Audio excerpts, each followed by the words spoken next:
Ina maafa mengi kwa samaki.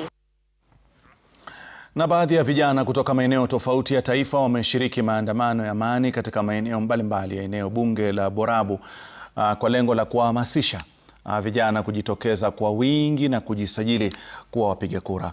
Wakizungumza mjini Nyansiongo, vijana hao wamekosoa sana uongozi ulio mamlakani kwa madai ya kuzembea kazini na kutekeleza majukumu yao.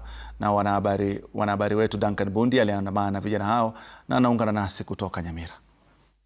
Naam, leo hii hapa katika kaunti ya Nyamira, vijana kutoka maeneo mbalimbali nchini ikiwemo hapa Nyamira, Kisii, Homa Bay, Machakos, Nyeri kati ya maeneo mengine wamejitokeza ili kuwahimiza vijana na wakazi wa eneo hili kujitokeza kujisajili kuwa wapiga kura, na ifikapo wakati wa uchaguzi mkuu waweze kujitokeza ili kupiga kura kama njia moja ya kuleta mabadiliko nchini. Na naomba sana vijana wajitokeze kwa wingi wapige kura, sababu tunataka mapinduzi kwenye hii constituency yetu ya Borabu.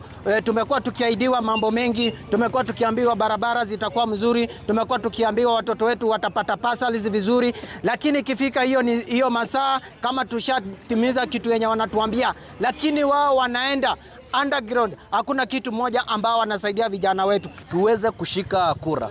Kushika kura utatubadilishia future.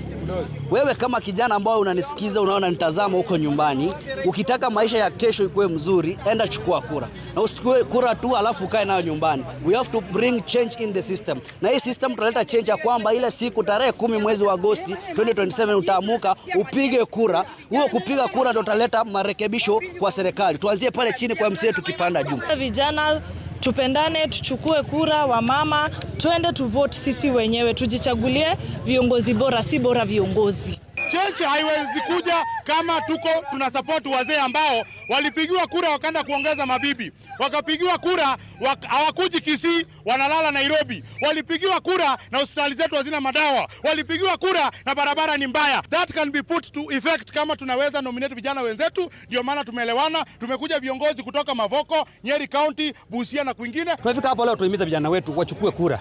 Na wakichukua kura wasikumbali pale waende kupewa 200 na viongozi kama mwenyewe wanakuja huku kwetu.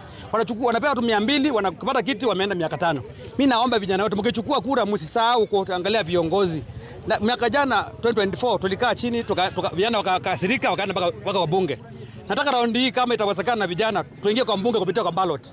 Nama haoni baadhi ya vijana kutoka maeneo mbalimbali nchini ambao wamefika hapa kuwahimiza wakazi na vijana wa eneo hili kujitokeza kujisajili kuwa wapiga kura, na vile kuhakikisha kwamba ifikapo siku ya uchaguzi wanajitokeza na kupiga hiyo kura ili kuhakikisha kwamba wanachagua viongozi wanaowataka na walio na nia ya kuendeleza taifa mbele. Nikiripotia runinga ya Citizen kutoka kaunti hii ya Nyamira, langu jina ni Duncan Bundi.